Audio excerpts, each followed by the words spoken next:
Viral ngayon ang komosyon sa pagitan ng mga pulis at mga naninirahan sa isang bahay na pinasok nila sa Caloocan.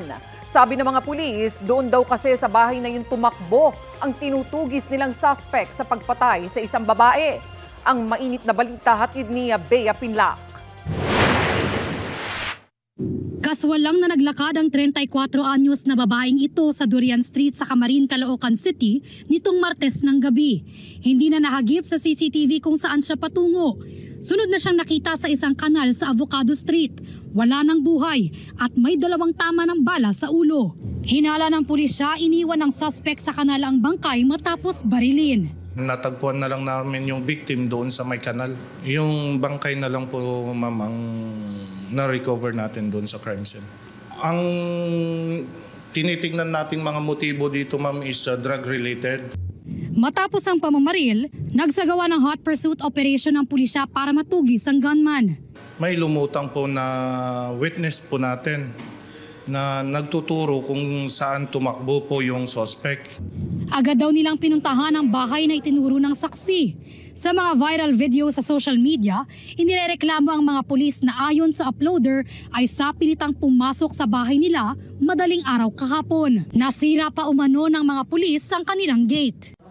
Wala na akong pampagawa ng gate, oh. Yung ginawa ninyo pati sa gate. Mainit din ang nakuha ng sagutan ng mga pulis at ng mga nakatira sa bahay. Dito nang galing yung pinatay, dito rin tumakbo yung pumatay, ha? Po, balikan po kayo lahat. Nuksan na nga po lahat, eh. Kaya tago ka ba? Kaya pa po. Ba't nagagalit ka? Hindi po kami, talagang magagalit ako kasi istorbo po kayo sa amin. Tinan niyo po ginawa niyo sa amin, no? Welcome na welcome kayo dyan. Akit po dyan, wala pong problema. Hindi po.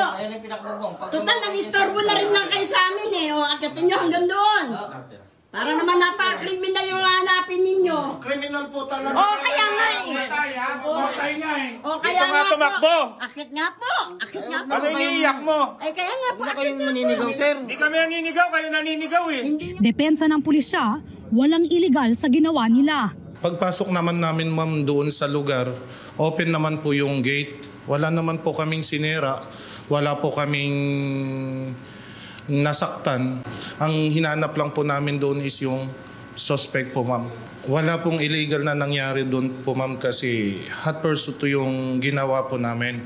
Ipinaliwanag din nila ang nakuhanan sa isa pang video kung saan may kinakalkal na bag ang isang pulis. Tinanong po namin yung mga tao doon sa area.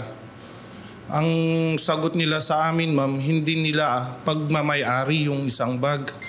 Kaya tinignan ng isang kasama ko po yung bag kung sino yung may-ari nun. Baka andun na yung baril na ginamit sa krimen.